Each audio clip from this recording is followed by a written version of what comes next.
Well, hello. Today is Friday, July 12th, 2019. You're listening to the Radio Underland's take on the boring news. If you'd like to catch the funny show, you can do so. Our last full episode is titled Mermaids. No, The Little Mermaid in Toon Town. Oh, no, Mermaids in Toon Town. I believe that's what it's called. You can check that out. That was recorded live this last Tuesday night at 8 p.m. This next Tuesday, we have in the studio, well, not in the studio, but on the phone, we have presidential candidate for the Libertarian Party, Kim Ruff. She's going to be on, apparently, unless things go sideways and she listens to some of our old episodes and decides that we're not a fit for her. So I'm keeping it kind of quiet. I'm not doing any really massive public announcements about Kim Ruff coming on the show because I don't want to scare her away or get her digging too deep and she finds Whitney, Wisconsin.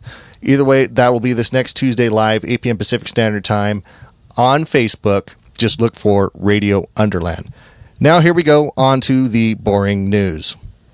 35 passengers aboard an Air Canada flight en route to Sydney, Australia from Toronto have suffered neck and head trauma as a result of a severe turbulence experienced early Thursday morning.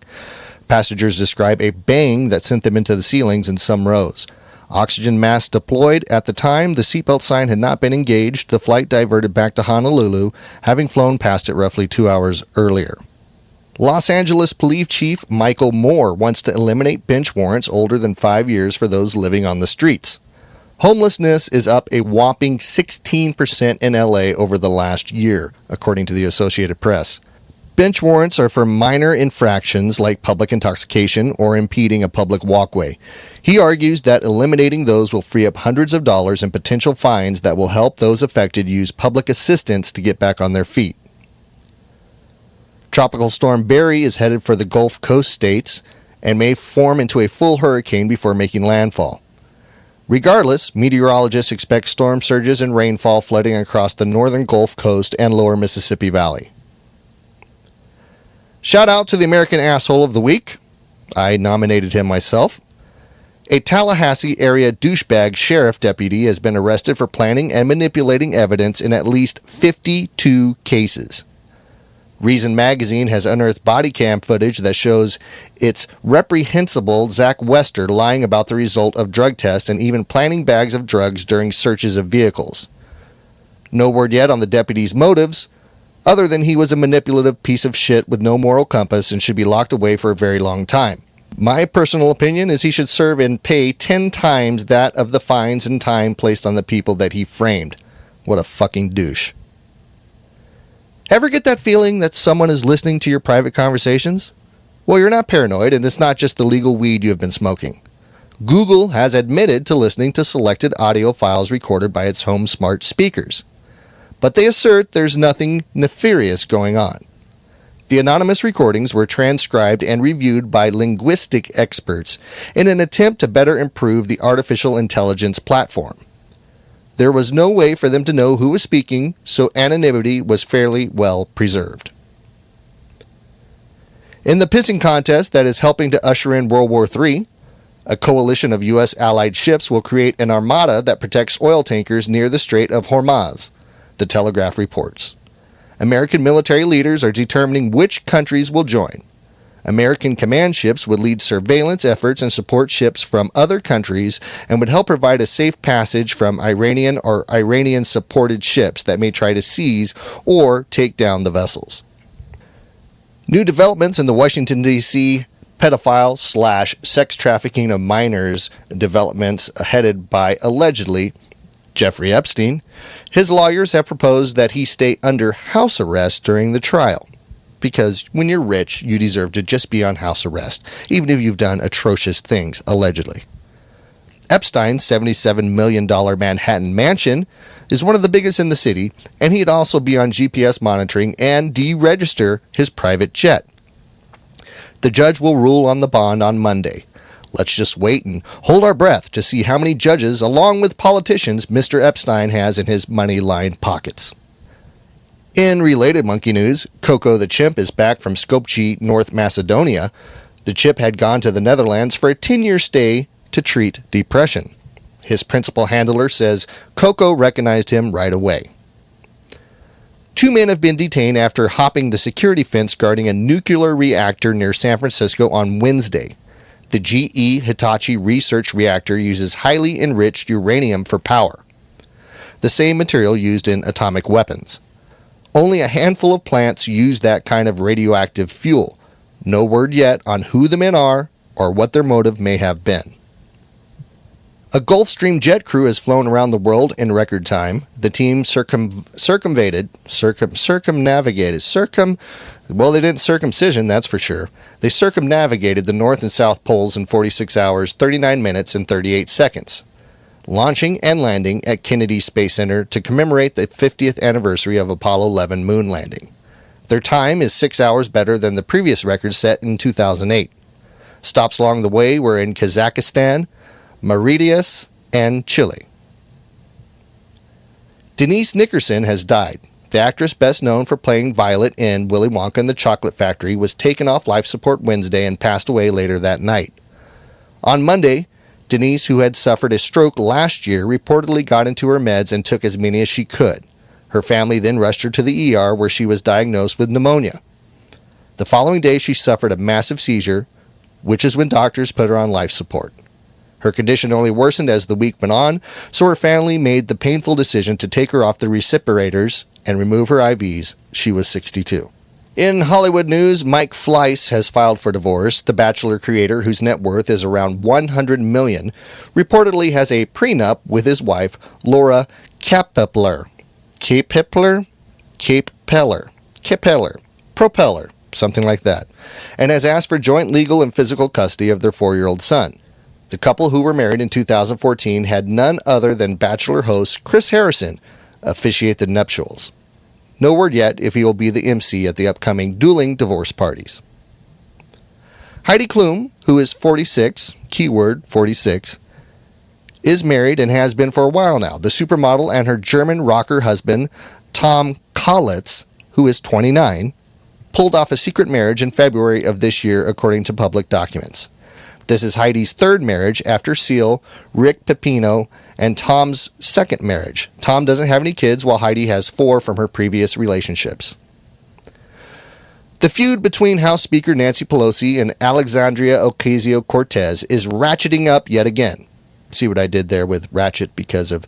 never mind. On Wednesday, AOC implied that Pelosi is a racist. Of course, that's what you do these days. You call everybody a racist. And she's a racist for singling out her and 3 other ultra-progressive pals for criticism. Though she initially thought the speaker was just trying to protect the more moderate wing of the Democratic-led House, Pelosi's criticism got to a point where it was just outright disrespectful. The explicit singling out of newly elected women of color, AOC told the Washington Post. Pelosi had also rebuked AOC and pals Ilhan Omar, Rashid Tlaib, and Ayanna Pressley for hitting Twitter to whine about their more moderate fellow travelers instead of going to her. The unfortunate thing is, at least if you're a moderate Democrat with an image to protect, Pelosi is in her late 70s and her budding ultra-left Twitter-loving progressive enemies are 40 years younger.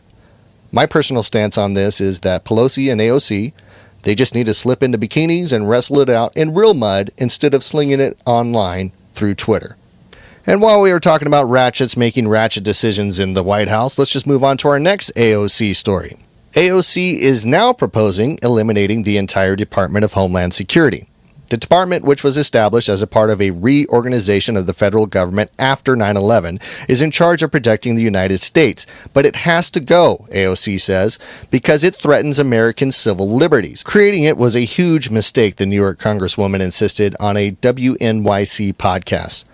Some conservatives did oppose creating a new department at the time, but today getting rid of it for no particular reason would be moronic, stupid, naive, and dumb. That was said by former George W. Bush advisor Karl Rove. Elizabeth Warren wants to decriminalize illegal immigration under a provision known as Section 1325. President Trump's administration has cracked down on improper asylum requests that serve as a guise for plain old illegal immigration, but Warren would work to repeal that provision and, as president, would reduce its enforcement. Warren says we should repeal this criminal prohibition to prevent future abuse. That's what she wrote on a blog post on Medium.com. Warren's plan to make it all but legal to illegally enter the country comes amid calls to make goodies like health care free to illegals. My opinion is this is just a perfect combination of bad ideas. Well, apparently grilling Robert Mueller won't be easy, according to the House Democrats, and they are acknowledging that. The stone-faced former special prosecutor who insisted any testimony he'd give is already contained in his report, and he isn't expected to offer up much new. David Cicilline said it will not be easy. He's a representative from Rhode Island, a Democratic member of the Judiciary Committee. House Dems are huddling on how to best use their limited 2-hour time to best extract something useful out of Mueller.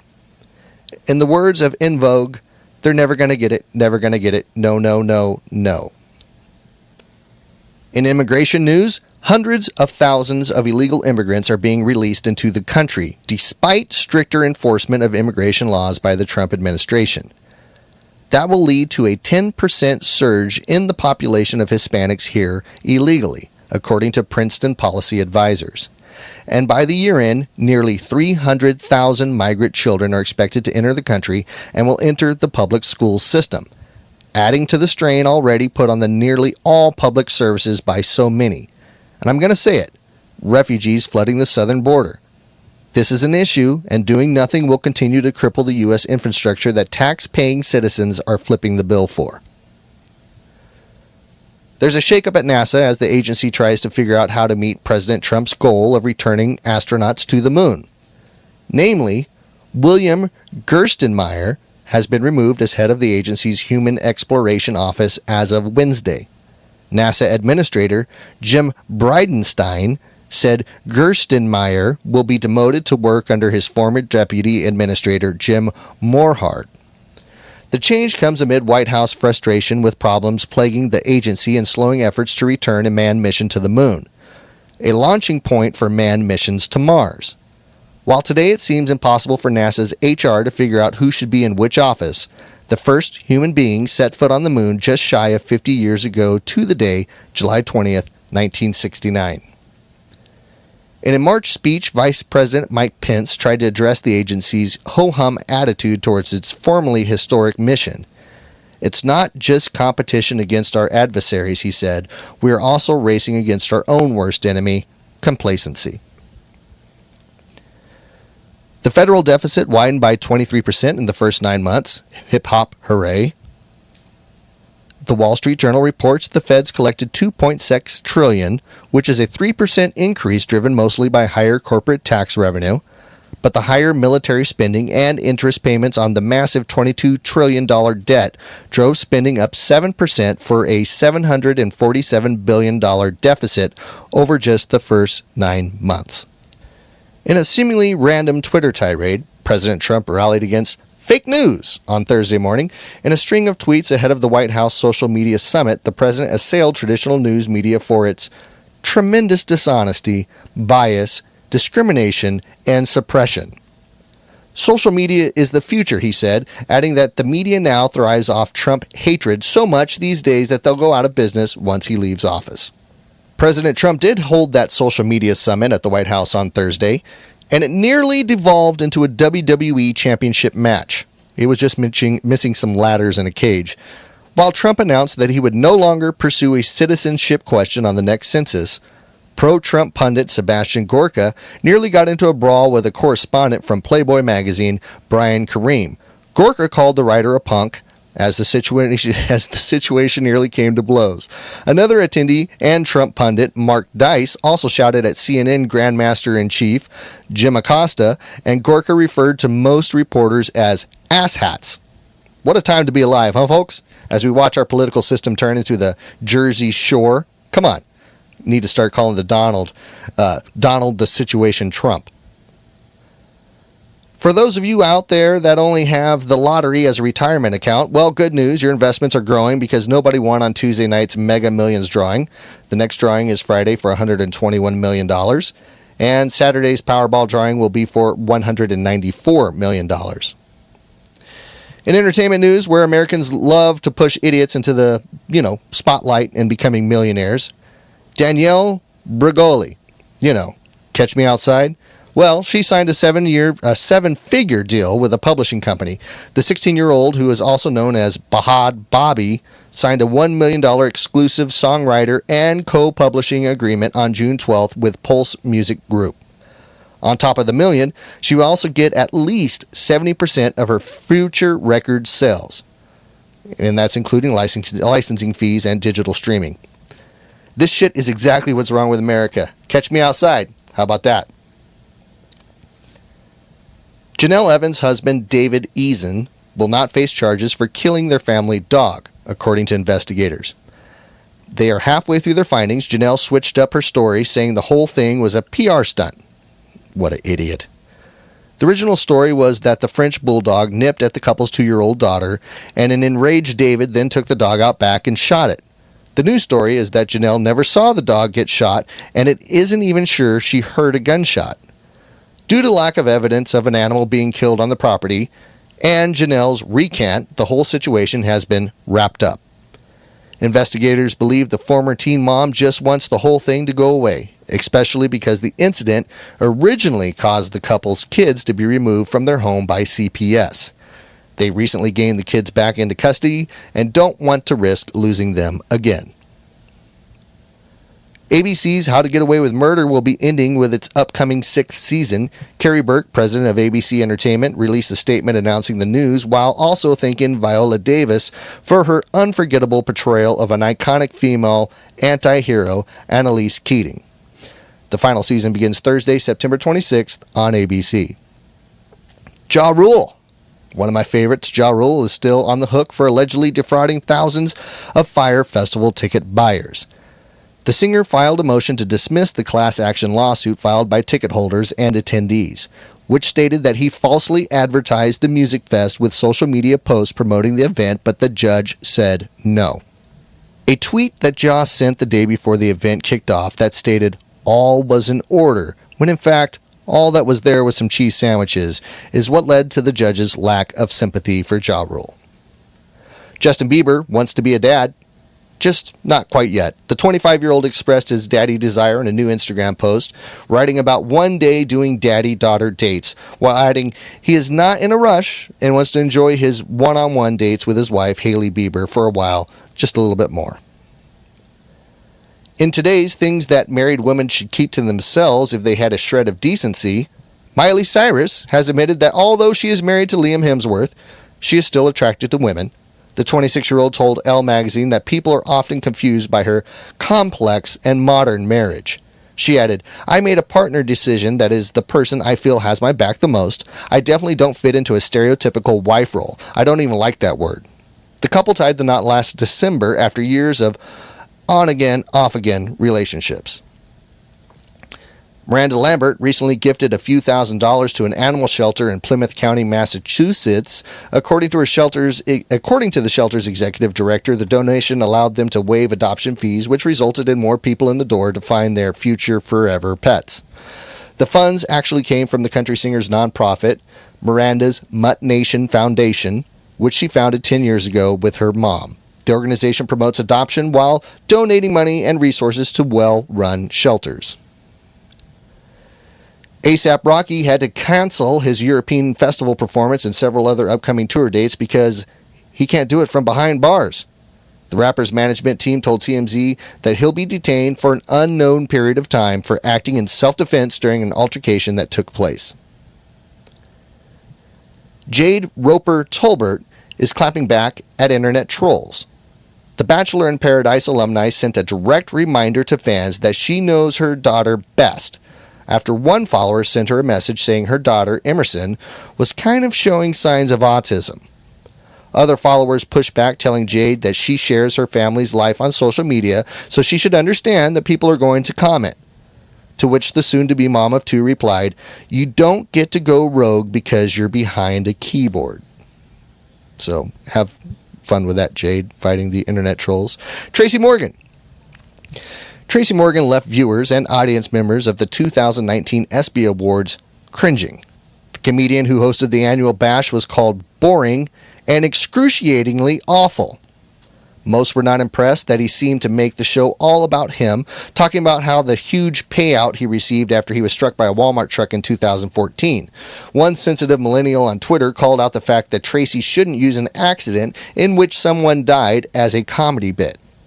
And they're referring to Tracy's friend James McNair, which died in that accident. Other users tweeted about how out of touch the jokes were with the current social climate. Harvey Weinstein, well, his legal team has once again been upended. High-powered defense attorney Jose Baez has left the team. He previously represented Casey Anthony. One source close to the case told the Daily Beast the following: Weinstein thinks he's making a movie. That's what a person familiar with the case said. He's just trying to put together a perfect cast and is not working. It's not a movie. He is impossible to work with. So, Weinstein, it's not a movie. This is real life, bud. You might end up in prison with some forcible dates of your own. Earlier this week, Michelle Obama rented one of the most exclusive homes in all of Hollywood. The new construction, which is up for sale for $23 million, has spectacular views of the city and a fish tank full of sharks. One well-connected realtor told TMZ rumors are that Michelle and the former president might be scoping out the area to lay down some roots. Wendy Williams was dishing on Meghan Markle's Wimbledon photo ban on Wednesday when she revealed that the former actress once tried to work for her. The talk show host told her audience that Meghan wanted to be one of the show's models before she met Prince Harry, but didn't get the job. This isn't the first time Wendy has talked about the Duchess. She once referred to her as a random princess after discussing her acting history. Well, for those of you that are into holidays, today is the National Etch-a-Sketch Day. It's also Different Colored Eyes Day, and one of my personal favorites, Pecan Pie Day. And that's about all we have. Let me see, there was one other thing. Oh yeah, on this date in 1962. 1962, that's a long time ago. The Rolling Stones performed their first concert. The show took place at the Marquee Club in London. The band was billed as the Rollin' Stones for their first gig. Mick Jagger and Keith Richards were the only current band members who were part of the inaugural performance. And also on this date in 1979, Disco Demolition Night commences at Kaminsky Park in Chicago. The promotion was one of the most memorable in baseball history, second to 10-cent beer night in Cleveland during the 1974 season. The event included the destruction of a crate of records using explosives. The idea came for the promotion occurred when a popular local DJ left his job after the station switched its programming from rock to disco music. Fans were able to bring disco records and gain free admission to the game. After the game had concluded, the DJ walked into the center of the field dressed in military garb and destroyed the records while leading the crowd in a "Disco Sucks" chant. EDM, the past always finds a way to repeat itself. So this has been the show. This has been the Boring News with Jake from Radio Underland. Once again, follow us, like us, subscribe to us, check us out, follow us on YouTube, Facebook, Instagram. Everywhere you look, it's Radio Underland. And once again, this next Tuesday, which, let's see, what is the date for next Tuesday? I believe it is Tuesday as I pull up my calendar, Tuesday the 16th. We allegedly, I'm 90% sure we have Libertarian presidential candidate Kim Ruff coming on the show. It should be an interesting interview to find out more about her, to find out more about the Libertarian Party, and to find out why the political system in our country isn't working and how a libertarian believes that they can fix it. That will be this Tuesday on, what did I say, the 16th, 8 p.m. Pacific Standard Time. It'll be streaming live on Facebook/Radio Underland. See you guys later. Have a good weekend. Talk to you soon.